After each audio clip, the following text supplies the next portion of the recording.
프랑스와 이탈리아를 여행하는 그랜드 투어를 다녀온 사람만이 리비우스와 카이사르를 완전히 이해할 수 있다. 리처드 러셀스. 카날레토는 베네치아 모습을 자세하고 정확하게 그린 풍경화로 유명했습니다.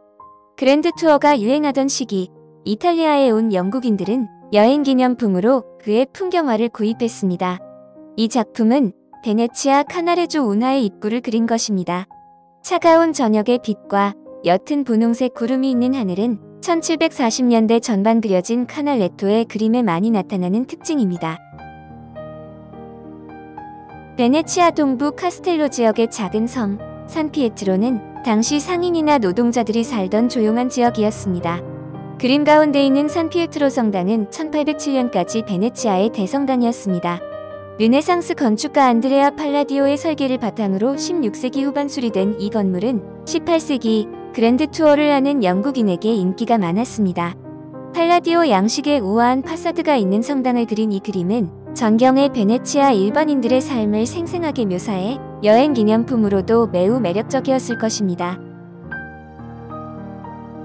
베르네는 프랑스를 대표하는 풍경화가로 18세기 전반 로마에서 활동했습니다. 그는 이탈리아에서 활동한 17세기 프랑스 화가 클로드 로렌과 푸생의 전통을 잇는 이탈리아 풍경화로 유명했는데 당시 그랜드 투어 중이던 관광객들에게 인기가 많았습니다. 로마의 판테온을 연상시키는 강 건너의 고전적인 건물은 그의 다른 작품에도 나타나는데 여러 요소를 조합하여 상상의 풍경을 만들어내는 것이 베르네 작품의 특징입니다. 바토니는 18세기 로마에서 활동한 초상화가입니다. 오늘날 우리가 기념사진을 찍듯 그랜드 투어 중인 영국인들은 그에게 초상화를 주문했습니다. 그림 속 인물은 1770년 로마를 여행했던 영국인 존 스콧으로 알려져 있습니다. 흰색 파우더를 뿌린 머리 또는 가발을 리본으로 묶었으며 이탈리아에서 샀을 것으로 보이는 비단 겉옷을 입고 있습니다. 초상화의 주인공이 정면이 아닌 왼쪽 아래를 바라보고 있어 영국 저택의 벽난로 위에 높이 걸었다면 방 전체를 위험있게 내려다보는 효과를 주었을 것입니다. 그림 속 소년들은 영국 귀족 레녹스 공작의 아들들로 왼쪽은 형 존 스튜어트, 오른쪽은 동생 버나드 스튜어트입니다. 당시 18세, 17세에 불과하지만 귀족의 거만함이 느껴집니다. 두 사람의 자세와 호화로운 옷은 이들의 부유함과 높은 신분이 돋보이도록 계산된 것입니다. 반다이크는 스승 루벤스와 함께 17세기 북유럽 플랑드르를 대표하는 화가로 이후 영국에서 찰스 1세와 왕실 가족들의 초상화를 그리는 등 크게 성공했습니다.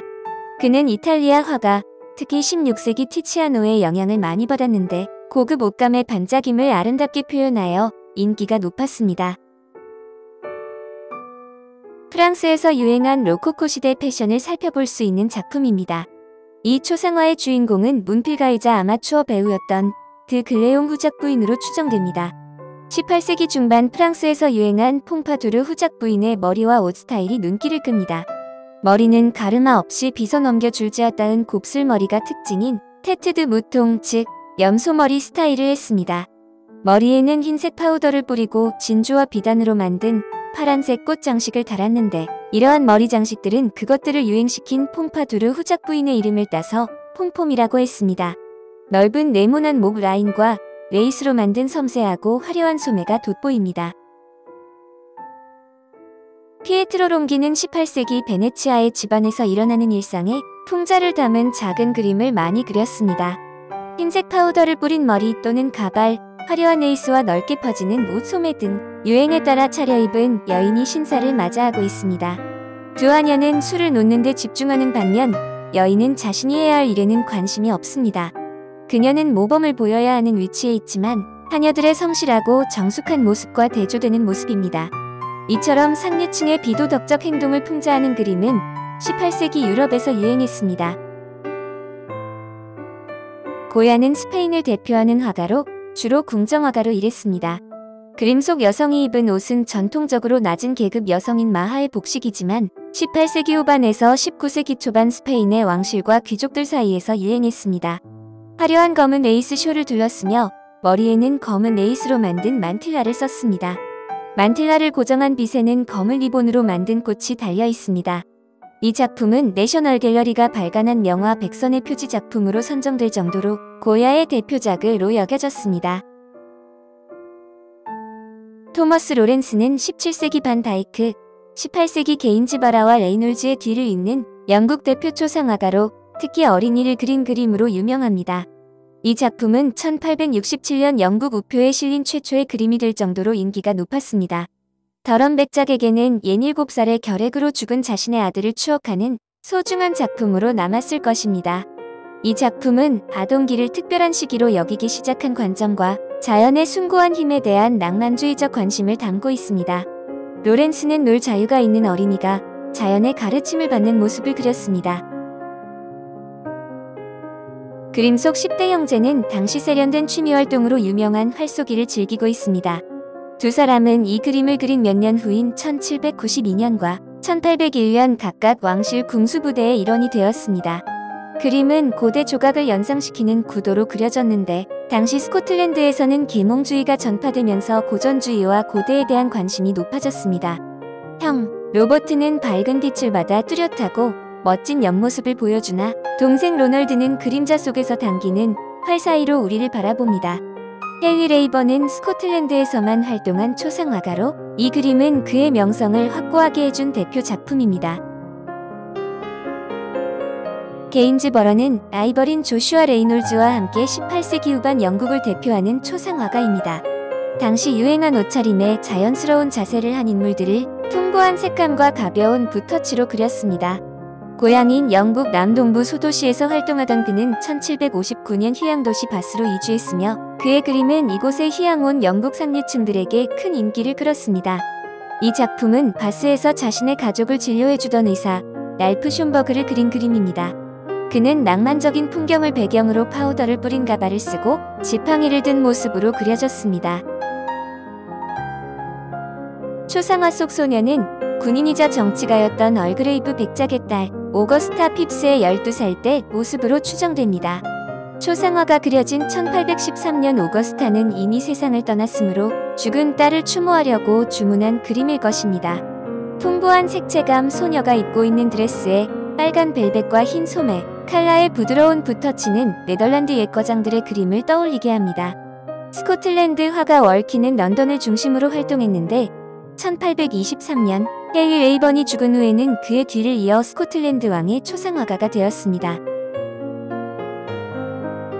성인들의 일생 이야기를 엮은 13세기의 책 황금 전설에 나온 성모 우르술라의 이야기를 그린 작품입니다. 우르술라는 브리튼의 공주로 처녀 11,000명과 함께 로마로 순례를 떠나는데 이후 독일 쾰른에서 이곳을 침략한 훈족의 우두머리와 결혼하기를 거부하다 죽임을 당합니다. 클로드 로렌은 고전적이고 이상적인 풍경화로 유명하며 터널을 비롯한 18에서 19세기 영국 풍경화가들에게 많은 영향을 주었습니다. 18세기 영국에서는 귀족들의 시골 저택 정원을 클로드의 그림 속 풍경과 비슷하게 꾸미는 것이 유행하기도 했습니다. 그리스 신화의 헤로와 레안드로스 이야기를 그린 그림입니다. 비너스의 사제인 헤로는 유럽과 아시아를 나누는 헬레스폰트 해협의 도시 세스토스에서 살았습니다. 그녀는 해협의 동쪽에 사는 레안드로스와 사랑에 빠졌고 매일 밤 그녀를 보기 위해 바다를 헤엄쳐 오는 그를 위해 등불을 들었습니다. 어느 날 바람에 등불이 꺼져 레안드로스가 바다에서 죽자 헤로 역시 죽음을 택합니다. 화면 중앙 테라스에는 날개 달린 큐피드가 등불과 횃불을 들고 있으며 결혼의 신 히멘이 그 옆에 서 있습니다. 테라스 아래 바닷가 어둠 속에 마지막으로 헤어지는 헤로와 레안드로스가 보입니다. 터너는 클로드 로렌의 풍경화에서 보이는 균형 있는 구도, 감성적 색채 그리고 대기의 효과에서 영감을 얻었습니다. 컨스터블은 자신이 태어나고 활동했던 서포크 지역의 일상 풍경을 많이 그렸습니다. 스트래퍼드 공장은 스트래퍼드 외곽의 스투어강 섬 위에 세운 수력을 이용하는 종이 공장입니다. 그는 야외 스케치를 대형 캔버스에 옮겨 그렸는데 때로는 스케치 후 몇 년이 지나서야 유화로 완성하기도 했습니다. 이 작품은 컨스터블이 1819년부터 영국 왕립 아카데미에 전시한 너비가 6피트여서 6피트 그림으로 불린 대형 풍경화 6점 중 두 번째 그림입니다. 자연을 깊이 관찰하여 그린 그의 작품은 자연과의 교감을 중요하게 여긴 프랑스 바르비종 학파나 낭만주의의 발전에 영향을 미쳤으며 빛에 대한 관심은 인상주의 화가들에게 영감을 주었습니다. 고대 그리스에 전해지는 교훈적 이야기를 모은 이솝 우화 중 머큐리와 나무꾼 이야기를 그린 작품입니다. 우리나라에서는 금도끼, 은도끼 이야기로 알려져 있습니다. 이 장면은 머큐리가 금도끼를 들고 강에서 나오자 거짓말쟁이 나무꾼이 금도끼를 받으러 달려가는 순간을 그린 것입니다. 화가는 이야기의 전달보다는 빠른 붓질과 풍부한 색감으로 담아낸 장엄한 풍경의 표현에 초점을 맞추었습니다. 마법을 그린 그림이나 격정적인 풍경화로 알려진 17세기 화가 르사의 그림은 18세기 후반에서 19세기 초반에 자연의 숭고함을 그린 낭만주의 화가들에게 큰 영향을 주었습니다.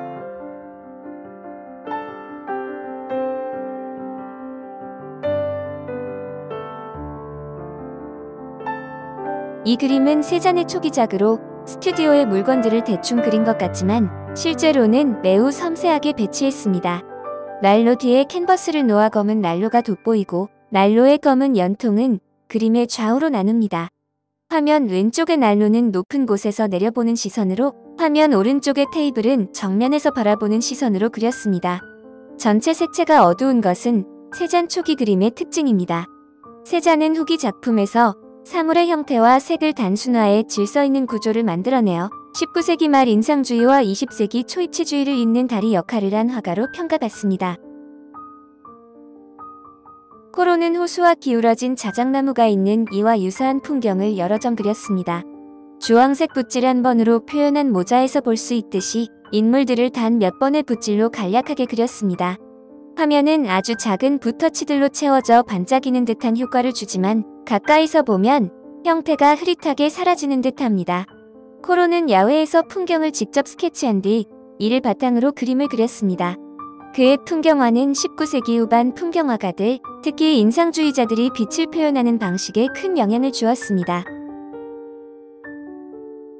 사전트가 겨우 19살 때 그린 그림입니다. 캔버스에는 1874년이라고 쓰여 있지만 아마도 사전트가 브르타니의 생테노가에서 여름을 보낸 1875년에 그린 작품일 것입니다. 사전트의 부모는 미국인이지만 그는 피렌체에서 태어나 인생의 대부분을 유럽에서 보냈습니다. 그는 다양한 재질 위에 떨어지는 빛의 효과에 관심이 많았습니다. 햇빛이 바닥을 부분적으로 비추는 모습이나 테이블보에 주변의 빛과 색이 반사되어 얼룩덜룩 그림자가 생기는 모습 등을 묘사했습니다.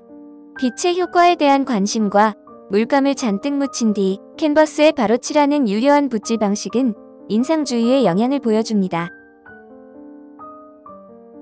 그리스 신화의 디아나와 악테온, 성경의 수잔나와 장로들 등 누군가 지켜보는 줄 모르고 있는 누드의 여성을 그리는 것은 과거부터 이어온 주제지만 르누아르는 동시대에 평범한 여성 누드를 그림의 주제로 삼았다는 점이 특별합니다. 르누아르는 1881년 이탈리아 여행에서 본 고대 로마의 조각상과 르네상스 회화에서 영감을 얻어 고전적 전통을 따르는 누드화를 그리기 시작했습니다. 짧은 붓터치와 보색으로 대상의 빛과 움직임을 표현하였으며 붓으로 번진 듯한 느낌을 표현해서 그림 속 여성과 그 주변 풍경을 감각적으로 보이게 했습니다. 대상을 직접 보고 그리기를 좋아한 마네는 근대적인 삶의 모습을 주제로 택했으며 물감을 자유롭게 사용했습니다. 이런 면에서 오늘날 인상주의의 선구자로 여겨지지만 정작 마네 자신은 인상주의 전시에는 참여하지 않았으며 평생 살롱전에서 인정받기를 원했습니다. 마네는 잔을 여러 개 들고도 맥주 한 방울 흘리지 않고 서빙하는 종업원들의 솜씨에 감탄해서 그중 가장 뛰어난 종업원에게 작업실에 와서 모델이 되어달라고 제안했다고 합니다. 그녀는 자신의 보호자도 함께 가서 돈을 받는 조건으로 마네의 제안을 수락했는데 그림 속 파란 셔츠를 입고 담배를 피우는 남성이 그녀의 보호자입니다.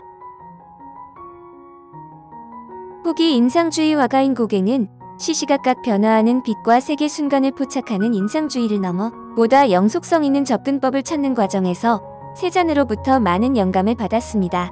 1880년경 고갱은 세잔의 그림 6점을 구입했는데 그중 과일 접시, 유리잔, 사과가 있는 정물을 가장 좋아했습니다.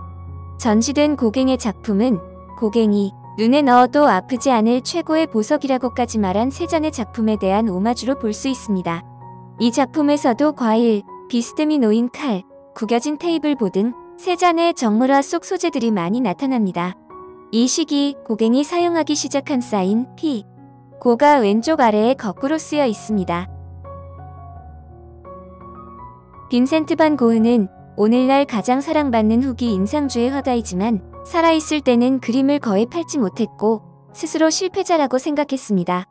이 작품은 반 고흐가 정신병에 악화되어 남부 프랑스의 생레미 마을 근처의 정신병원에 입원했을 때 그린 그림입니다. 그는 죽기 전인 1890년 5월 4일경 동생 테오에게 그림이 잘 그려진다. 새롭게 자란 잔디 모습을 두 작품이나 그렸다고 편지를 썼습니다.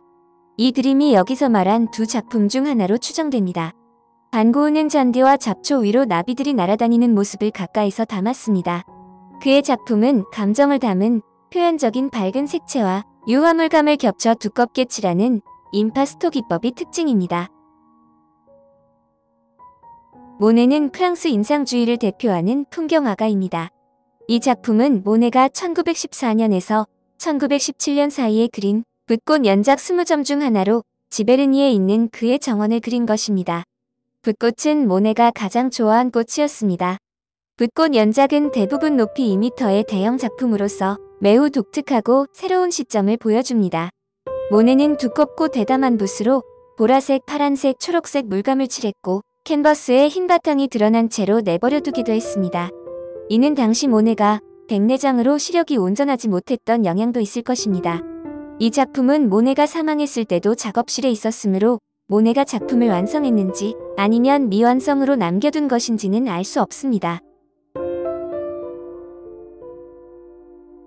미술 거장들의 정신과 작품의 철학을 엿볼 수 있는 그들이 남긴 의미심장한 말을 되새겨보면서 거장의 시선 사람을 향하다라는 주제의 영국 내셔널 갤러리 명화전 소개를 모두 마칩니다. 풍경은 하루 만에 당신에게 스며들지 않는다. 그러다 갑자기 내 연못의 선경을 새로이 발견하게 되었다. 나는 팔레트를 잡았다. 아마도 나는 꽃 덕분에 화가가 될 수 있었는지도 모른다. 클로드 모네. 화가는 그의 마음과 손에 세계를 담고 있다. 레오나르도 다빈치. 예술 작품은 신의 완벽함에 대한 그림자에 불과하다. 오직 신만이 창조하시며 나머지는 그저 모방일 뿐이다. 미켈란젤로 부오나로티. 아름다움이란 모든 부분이 비례에 맞게 조정되어 무엇 하나도 빼거나 변경할 수 없는 상태를 말한다. 레온 바티스타 알베르티. 어제 나는 대성당이 보이는 몇 개의 습작을 그렸어. 그리고 공원이 보이는 습작도 하나 있지. 그렇지만 나는 대성당보다 사람들의 눈을 그리는 것을 더 좋아한단다. 사람의 눈에는 장엄한 대성당에는 없는 뭔가가 존재하거든. 진정 내 관심을 끄는 것은 거지나 거리의 여자일지라도 인간의 영혼이란다. 1885년 11월 반 고흐가 동생 테오에게 보낸 편지 중에서